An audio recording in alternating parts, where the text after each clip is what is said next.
We have to measure how many eye rolls she gives me in this interview. We're at like 5 already. So. Well, Christine Sinclair, friend of KK. mine.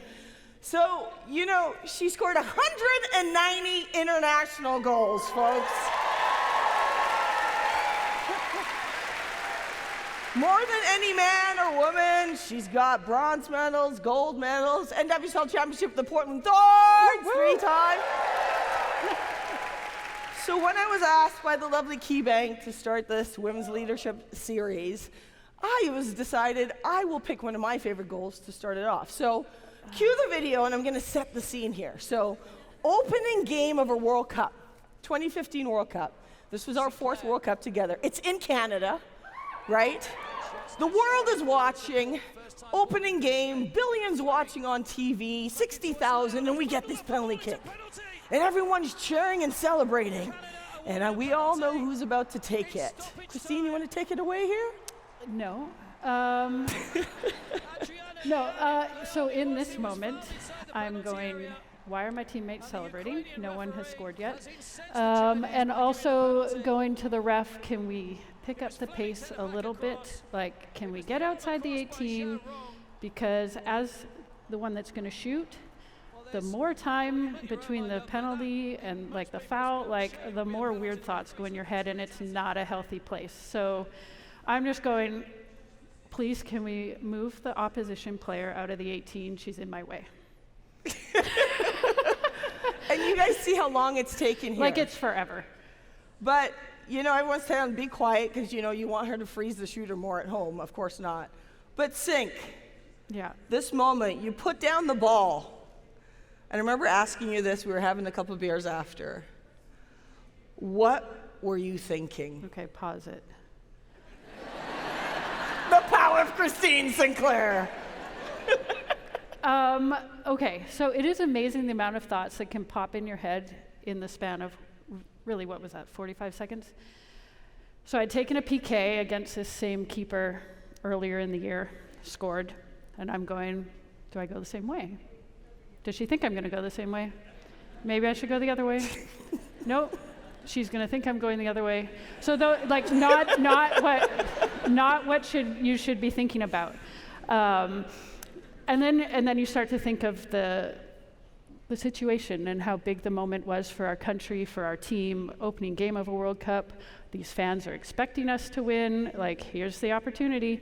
And then I remember taking a deep breath and just remembering that like my entire life had prepared me for this moment, that I like to be prepared, you know this.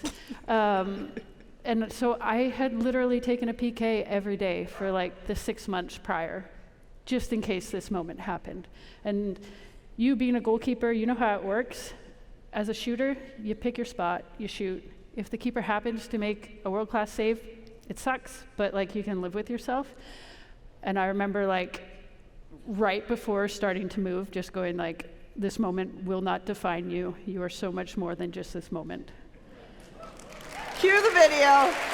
Wang Fei stands between her and a goal. It's Sinclair. Like, it's into the bottom corner. And Canada take the lead. Christine Sinclair does it again. And then I like picked up John Herdman. He was so embarrassed. And the rest of the team. Well, I think this is a powerful moment because that moment started with the city.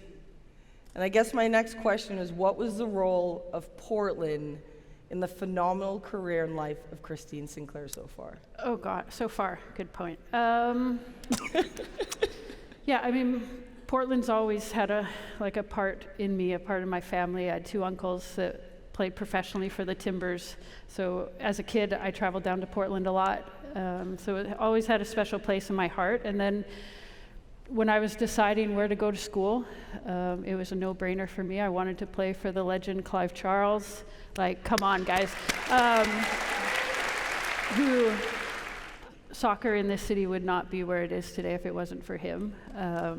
And so after college, Portland became my home. I never left. My parents were like, okay, bye. And then the NWSL was forming, and there was going to be a team here in Portland, and as an allocated Canadian, I got to list 3 cities that I wanted to play in. And no joke, I wrote Portland, Portland, Portland. And the president of US Soccer came up to me and was like, Sink, everyone calls me Sink. No, you need to pick 3. And I go, no, I did. Like, I'm only playing for Portland. It's the only place I want to play. I knew how special the fans were at university. I mean, we had 3,000 students and 5,000 fans came to games. It was crazy. And so I knew it was possible, and I knew the community here was going to embrace this club. And to the day I retired, you know this, I was not playing anywhere else. The city is the one that allowed my childhood dreams to come true, both professionally and then on the international stage. And there's a reason I still call this place home. Home. Yes!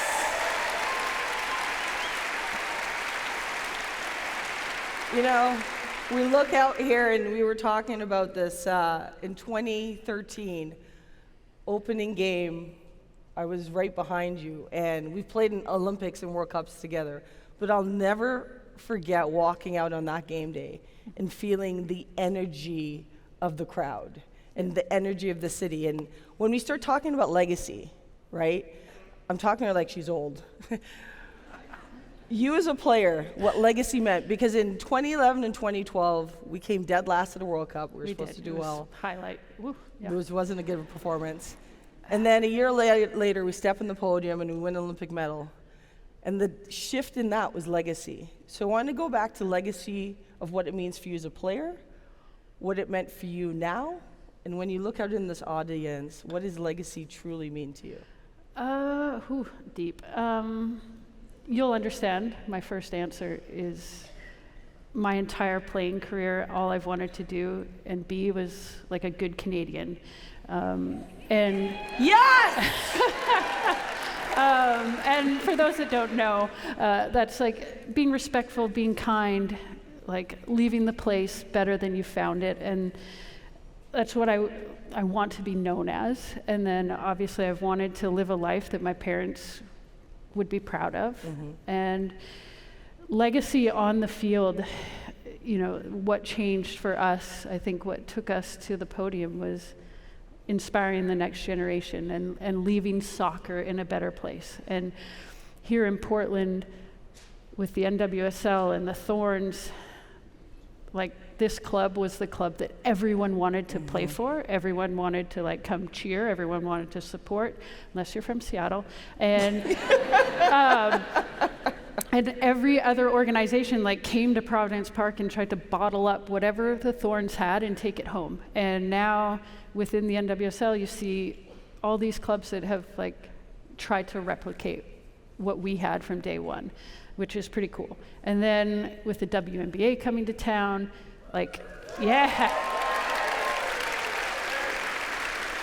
Like, I think the legacy is like we are showing the world what's possible when you invest in women's sports. And I think as I continue on and move on past playing, like I think both of the legacy is the little kids. It's the kids in the stands. I know your daughter's here. Paris, where are you?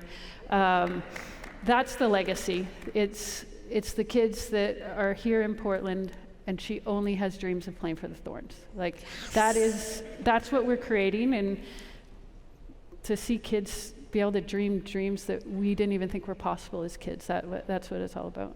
It's the shift, yes.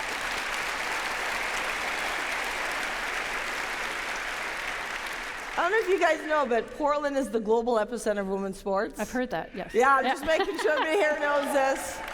I mean, we look at the WNBA, we already have 8,300 season ticket deposits. We look at the Thorns, who tomorrow, game 1 p.m., who literally most championships. And like, she keeps saying we, but we had a conversation in 2013 about making the city different, and she has captained the team who has made the biggest difference in the NWSL, so round of applause to you. No. Stop. I hate this. Cue the eye roll. Retirement. Change. It's so good. You know, for a lot of athletes, they call it the first death, because you lose your identity. And this is to a lot of people in the audience who've gone through change, and you have to pivot and shift, and it's hard. And I see retirement as like the next chapter is your best chapter, which is pretty incredible because you know what she's done already. But talk about retirement and how change has been for you. So everyone was really concerned about me because soccer's been my life since I was 4. But it's interesting. I mean, I don't see it the way you described it. First of all, I know as a person I'm so much more than a soccer player, and so it's just the next step in whatever my life brings. But also, as a human, I've experienced like real loss. So my last couple years playing professionally, I lost my dad to cancer, my mom to MS, and so it's especially with my mom's journey and her tackling MS with bravery and courage and a whole lot of stubbornness. It taught me a lot of perspective, and so I've never seen it as a death. I've been fortunate. I was fortunate enough to play this sport that I loved till I was 41. And like, you shouldn't be playing professional sports at 41. But I was fortunate that I was able to. So I have no regrets. I gave everything to the Thorns. I gave everything to my national team. And I walked away knowing I did everything I could. And I am enjoying this change in life. I am enjoying making up for lost time with my family. We went on a vacation. The last time I had a summer vacation, I was 10. So I'm very much looking forward to like a break and taking care of me for a little bit, and being okay with the unknown, being okay with the fact that I don't have a clear path. I'm giving myself a year to figure out what I want to do next. I'm still involved in the sport. Helped start a professional league up in Canada. So, I mean, every athlete's journey is different as they enter into retirement. I mean, I've witnessed you like go from world-class goalkeeper to just absolutely flourishing in life. Like, here's someone that doesn't have to be in Portland, okay? And is not only changing soccer, not only changing like women's sports, but I see you day in and day out changing the lives of everyone in this city. And those of you that have met her, you know that her energy and passion is infectious. And yes.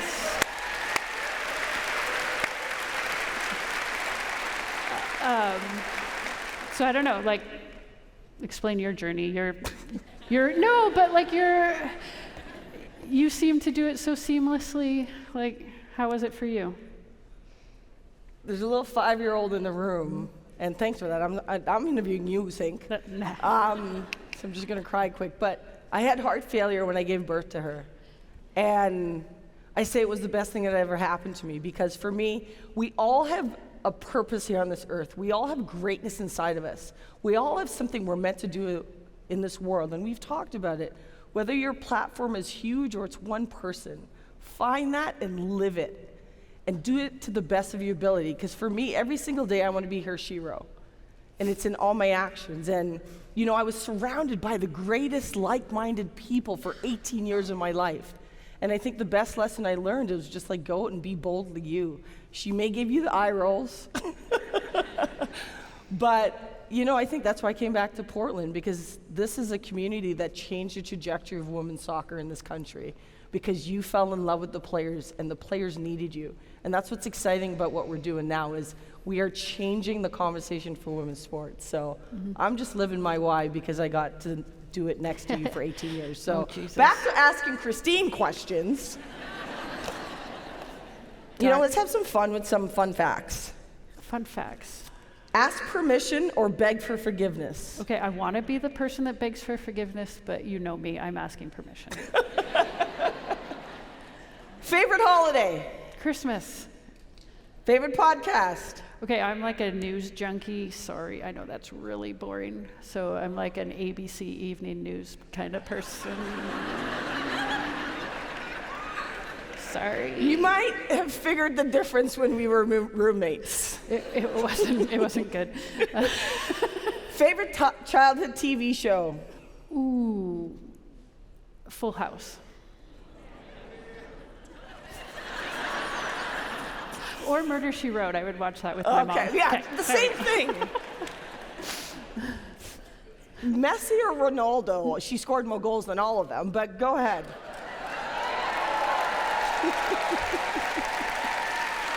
Messi. Do you snore? I don't think so. I don't remember. I can't make fun of you. Favorite teammate of all time? It's taking you Karina. too long. You can pay me later. Oh, no. Just kidding. Name your Mount Rushmore of iconic Canadians. Oh, this is tough right now. Celine Dion is on there, obviously. Terry Fox. And Okay, Chris let's Hadfield. yes, yeah, we'll leave it go there. on the next one. Let's Let's talk about leadership. Because I think I remember watching you evolve as a leader. And I remember she was 16 when she first came into camp, and I was a goalkeeper. And I remember, if you know soccer, like we were within the 6 yards, and this 16-year-old who had a mullet I did. places the ball into the back of the net. And I was like, wait, what? Because most shooters will try to kill it at that point. I'm like, who is this kid? And she was the shyest kid in the world. You couldn't get her to speak. And then she started to evolve because she was our captain of Canada. And I remember in 2011, we said we came dead last at that World Cup, which was quite embarrassing. But again, we stood in the podium a few months later and won an Olympic medal for our country. And leadership changed. Do you want to tap into leadership and how you've evolved, but literally That year. what you've learned? Well, I think I was named captain of the national team at a pretty young age, and I remember being like in my hotel rooms thinking I was a failure for the team because I'm not. She nailed it. I'm shy, I'm an introvert, I'm not the rah-rah type person, and I always thought that's what a leader had to be and a captain had to be, besides good at coin tosses. And I was definitely not that. And after we finished dead last at the World Cup, a new head coach, John Herdman, joined our team, and he took like 6 of us, I think it was, through leadership training. And that was my first experience with that, because he said we were a leaderless team. And as the captain of the team, that's like, ouch! But it's there that I realized that I didn't have to be everything, that as long as within our team we checked all the boxes, we would be fine. And he helped me find the power of my voice and when to use it. And then he introduced to us the concept of creating a leader-full team. And in a national team, you've got 16-year-olds, you've got 35-year-olds. Everyone needs to feel welcome. Everyone needs to feel valued and that their voice matters. And that's how you get the most out of everyone. And then he introduced, you got to win their heart before you can take their hand. And the idea was that you got to get to know your teammates. You got to get to know how they tick. You got to be vulnerable in front of them, truly get to know them, because when you're in extra time of a gold medal game and you look at your teammate in the eye, if the only thing that's bonding you is trying to win this game, you're not going to win. So it's truly getting to know each other and at a deeper level, and all of us became like lifelong friends because of it. And that's why we got on the podium in London after literally less than a year. We were dead last to the World Cup, and I think it was the leadership that John brought to us, but that then we all brought to the team. Yeah, it's amazing because we joked, we're like, let's do something when our 90-year-old selves we'll be like barely able to walk. We'll be able to look over across the street and say, we did it in a way that we're proud, because we won our first Olympics, we went and win a medal, we didn't win a medal. Then we went to inspire the next generation, and that's what we did. So here we are in Portland. You know, the incredible Portland Thorns brought us to this city. We're both from Vancouver, Canada, not Vancouver, Washington. You gotta drive a little further. And like, I just have goosebumps sitting in this space because I know the human beings in our city. And I think we should end with a call to action for this city. Yeah, just simple. I can't. See? I can't with this girl. I'm no expert. You and I, we've been fortunate to travel the world, and it's interesting when they ask, oh, where do you live? And you say Portland, Oregon, and they're like, that's the most amazing city. I was there one weekend, like for a bachelor party, or, but that's how the world views Portland. And unfortunately, I feel like since the pandemic, those of us that live here kind of view ourselves and view the city as its challenges, and that's how we identify ourselves as like maybe not the most amazing things of Portland. But I think what you've seen today, what we've heard today and witnessed, like there are absolutely amazing people here changing lives, changing the world, and that's what this city is all about. And it's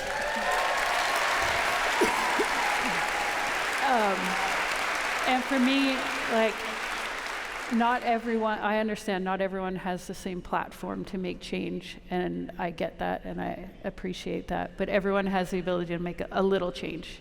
And so that's I guess my call to action is to be proud of this city, and then do the little things to make it even better. Woo! And I got you. I know this is like your jam, because this is, you live for it. Like what? Let them hear your call to action. Yep. All right. Here we go. Well, we all know what I love. Listen, this comes back to the global epicenter of women's sports, and I think the world needs to be feeling the eruption of this city. We have a WNBA team, we have the NWSL team. It starts with buying the tickets, buying the merch, showing up at the games. When you see the players, be their cheerleaders. But like, what I'm telling you to be the cheerleaders of the Thorns and the WNBA, I want you to be the cheerleaders of each other. I want us to see us walking through the city, high-fiving, giving the energy that we all need and deserve, but most importantly, understand that we are boldly, unapologetically the best city in this world, the city of women's sports, but most importantly, the city that we call home. All right, let's go. Thank you. Thank you, guys.